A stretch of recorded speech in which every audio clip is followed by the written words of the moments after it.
Welcome back to another episode of Excuse My Grandma. It's Kim and my co-host. Grandma Gail. We are back in New York City, and we've been very, very busy, right, Grandma? We have been really, really busy. I think we've taken on an awful lot, and this week, since I just arrived back to New York, we've just done so much work that I think I need a vacation again. I have to go back to Florida. Yeah, by work it means we're making a lot of videos to catch up for lost time. Well, that's true, but I think we're really now. I think we're finally caught up. It's now almost Friday, and the week is.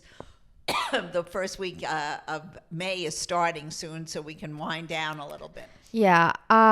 Although the allergies have been very, very bad for me here in New York, so I'm ready for things to move on to the next month. Yeah, but it's not going to happen. You know, you have allergies in any place where the blossoms are going for another at least 3 weeks till almost Memorial Day, especially up north. So it's a mess, and everything has been very breezy. So you get all the pollen is flying around. Everyone's having the same problem. I saw this is one of the worst allergy seasons in years they're having right now. So for whatever reason, it could be because it got warm very quickly and everything started to bud very early, that you're having this situation, and everybody's suffering. Their eyes are tearing, they're coughing, they're sneezing. So it's not COVID, it's just one big allergy that everybody is suffering from.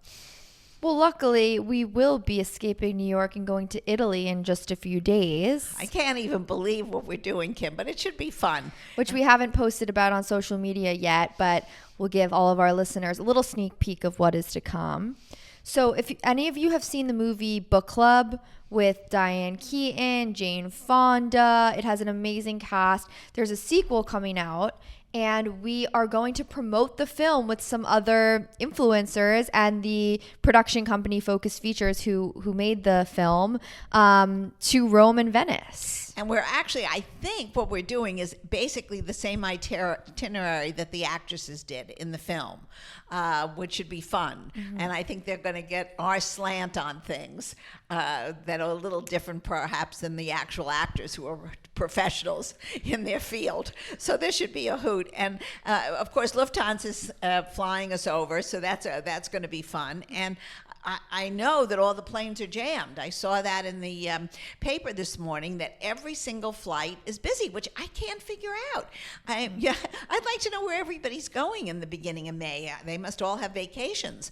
We're going for work, but they said every seat on every plane has been taken, unless what I really have a theory that they're just sending over less planes, so that it seems busier. But it really isn't. It's just that they're not flying as many.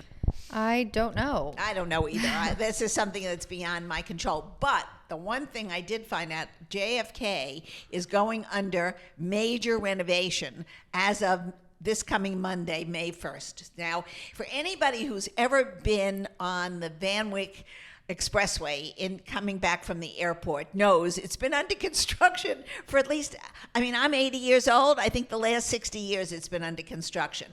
So now not only is that road under construction, but the airport is going under construction like they did at LaGuardia.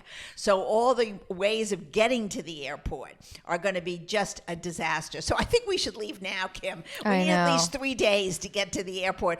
And they're warning you. It was already on one of the transportation channels that they're saying you must give yourself so much time to get to JFK because it's going to be chaotic. So yeah, it's going to be a long day. I think it's going to be a long day, and unfortunately we're going during the early commute time, so that adds an extra thing. But we'll let you all know. You'll see us all. Kim will definitely have Instagram pictures of us flying and landing, hopefully. And I'll be posting everything. I don't think we've taken a trip without the rest of the family before. No, we have never done it alone. Yeah. So either we're going to kill each Although other. we're not really alone. Well, we don't. But they're not in our rooms. Right.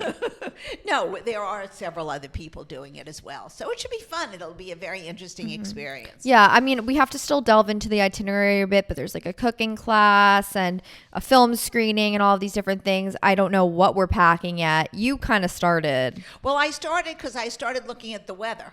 And the weather in Rome, actually, the first week in May, is going to be in the like 70, 71. Yeah, which is well, you very came pleasant. over and we asked Alexa, Amazon Right. Alexa, if you Exactly. guys, I ask her everything or I not. know Kimberly is now addicted to Alexa. She's her best friend. Yes, but we were asking Alexa what the weather was going to be. So if it's 70 and during the day, it'll probably be in the the high 50s at night. So that's cool. That's a sweater. It's sweater weather. Yeah, well, maybe we'll post a video packing as well. Do you have any travel hacks, like tips, tricks? Well, I you know that we pack all the time. I don't have any tricks because I'm sure we're going to overpack. Yeah. But in this particular trip, because we are filming, we're going to probably have to take several different outfits for each day, or at least 2 or 3. So, I'm trying to do all similar colors. Well, I always wear the same colors anyway at night. So I'm going to take a lot of black, a lot of white, and then put some pink somewhere in the suitcase. But the most important thing is during the day, sneakers. Comfortable, because Rome is all cobblestones. So for me, there's no way I would ever wear anything but a sneaker. And then we're going to Venice. And that's the same thing. I mean, Well, we were in Venice last summer, so I know what to expect. Rome, I haven't been in a very long time. Well, Rome is a beautiful city, but we're going to do the tourist route in Rome. Which I love being a tourist. Me too. And that's probably one of the most... Paris and Rome are probably...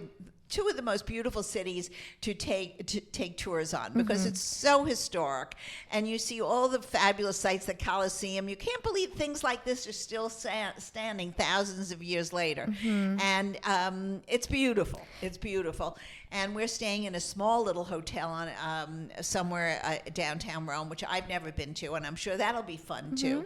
So the only thing I have to worry about, and I was thinking about this today, since we did this for a Mother's Day a gift for QVC, we did a magnifying mirror, because I literally, in some of the little boutique hotels, the mirror is much too far away from me.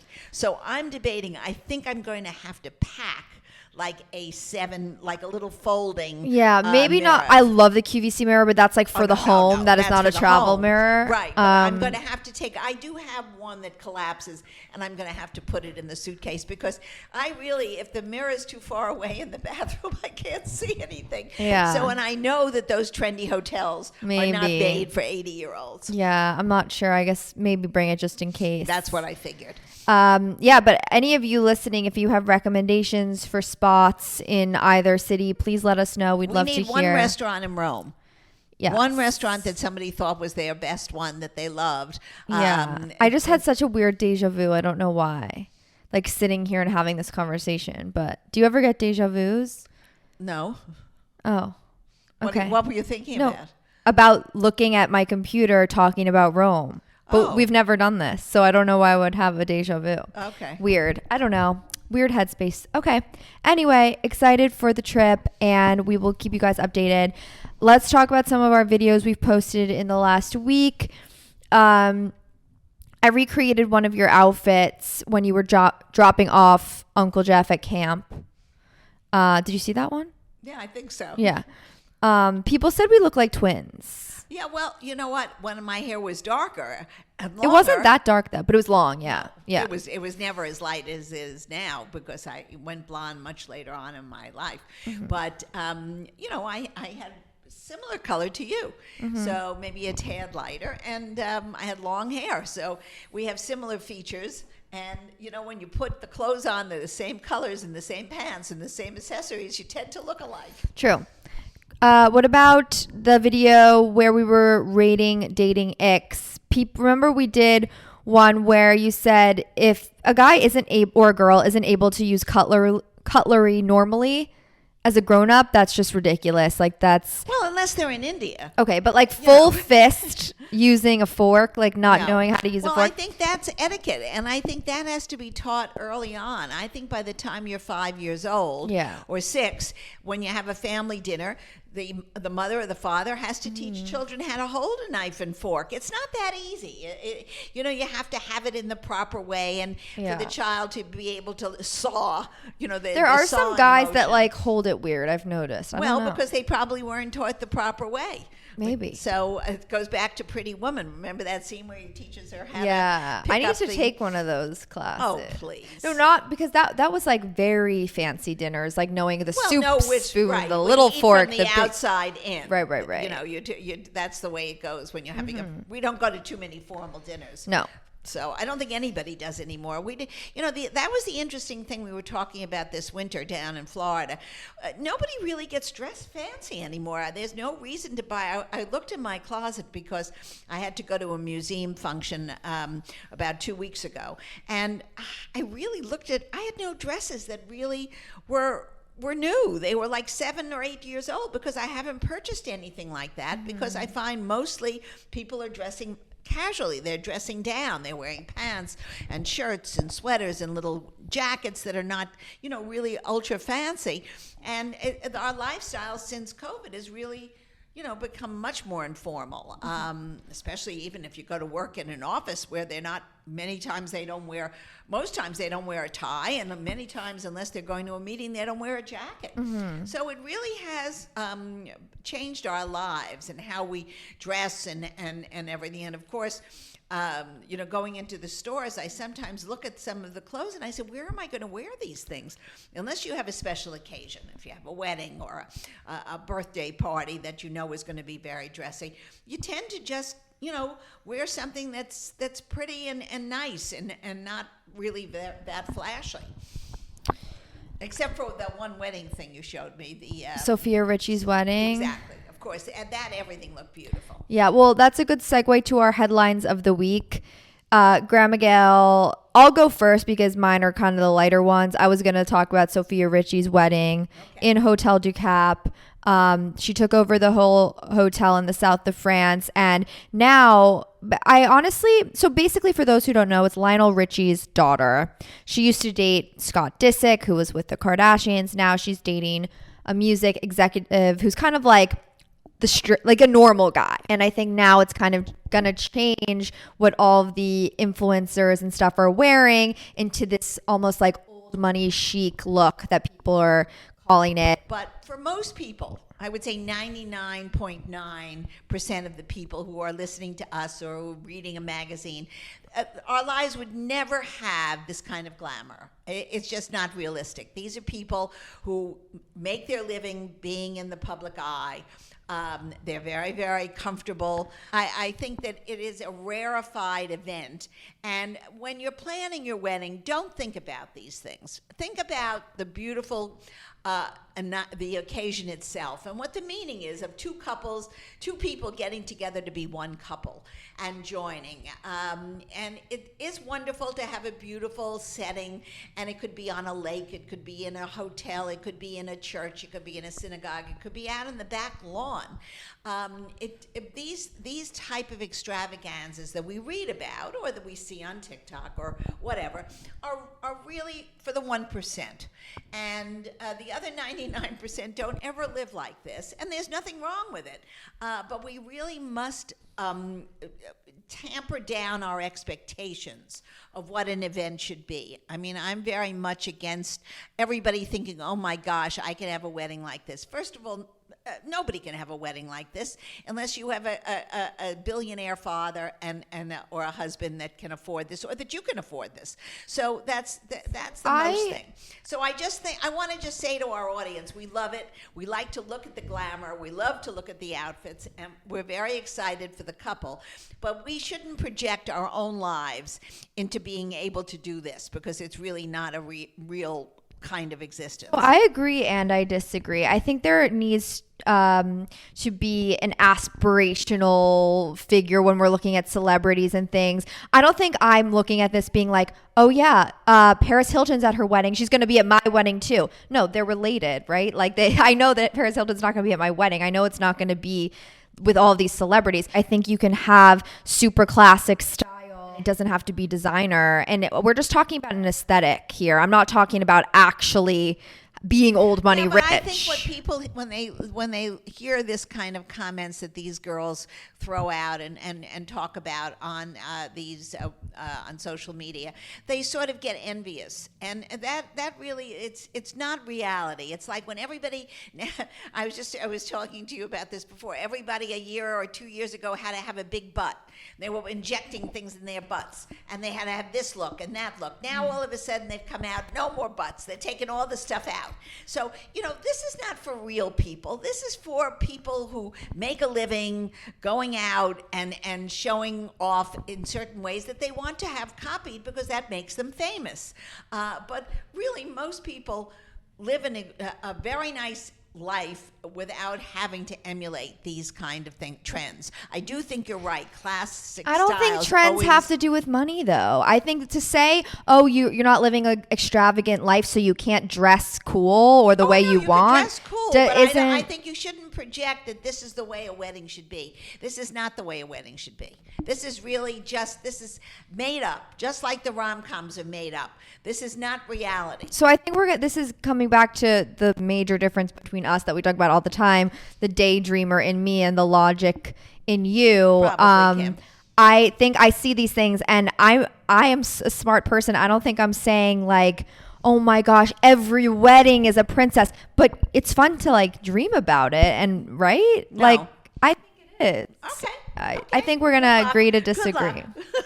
Good luck to your dreaming. Why don't you do your Grandma Gail's headlines of the week? Well, the headlines of the week, of course, is that President Biden is running again. So whether he's running or walking or in the basement, we're not sure where he is, but he's certainly the Democratic candidate. There's nobody that's going to challenge him. And on the Republican side, we have no idea. We have a lot of would-bes that would like to be in there. So that was one headline. And of course, China's always present in the news today. They're all over the place. They seem to be trying to make peace in Ukraine. I don't know what they're doing and what they're suggesting, but if they can do it, it's wonderful. I doubt it.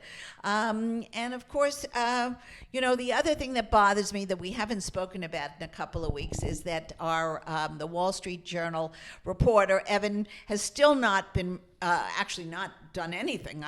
They haven't moved at all on him, and he's sort of not been in the headlines recently, and I wish the Journal would put news back in there about it and put more pressure on the administration to make things happen, and nobody who ends up in a Russian jail for very long can survive. So I'm hoping that it will come to a good outcome sooner rather than later. And other than that, Kim, there's not much to talk about that we haven't talked about before. They're doing the budget in Washington. That's always a disaster. And I think very similar to what they're doing in Washington, and I was going to say this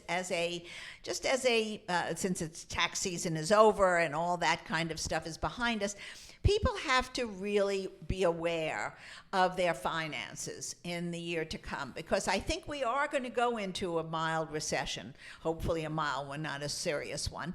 And I think people have to be able to save a certain amount for a rainy day, make sure they're covered.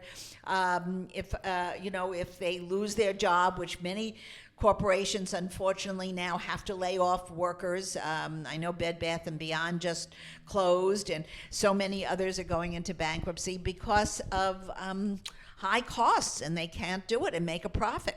So I think we have to be a little careful about our finances and, really start studying. And it's never too early. Actually, I think as a youngster, even by the time you're 7, 8 years old, parents should give children an allowance that they can, work with, and they know that they can buy a treat with it, whether it's 50 cents, $1, $2, and they should have to save out of that to buy a present for their brother or sister, or for their mom or their dad. Things have to be taught. Nobody really is born savvy in finance, but they learn it, and they emulate people in their families who they think are doing the right thing. And we have to show young people how really to live in this very crazy world, because now you've got robots doing almost everything, and we've got to worry that jobs are going to be fewer and much more technical. I think, that's going to be the big thing in the future, and we can't deny it. And our education has to teach children and young people how to live in this new century, and with all the technology that is coming upon us very, very quickly. Actually. Yeah, and that reminds me, this is something I've been thinking a lot about recently that Grandma Gail, you have kind of pushed me to think about, is that, like, I don't know, in my early 20s, I was just kind of, okay, I'm in my first job, I'm making money, whatever, and it was going into my bank account. But now I'm thinking like, oh, I should have like a financial plan and a strategy going forward in my life, and like investing and doing all these things with the money that I make. And I think everybody has to do that on every level. Yeah, but I just like haven't, and I think now is a great time to really get on top of that. For good advice for everyone. Yeah. Let's go on to our dating topic of the week based off of Rule 22. Get up and go out. You'll sleep when you're dead. You say you'll sleep when you're dead all the time. Whenever we're I joking say I'm about tired. that, of course. Yeah, obviously. I feel like at least this spring, dating in New York City, super active. I mean, it is every spring. People come out of the woodworks, and people want to do things on the they want to do things on the weekend. They're asking you out. How do you motivate yourself to go out and meet people?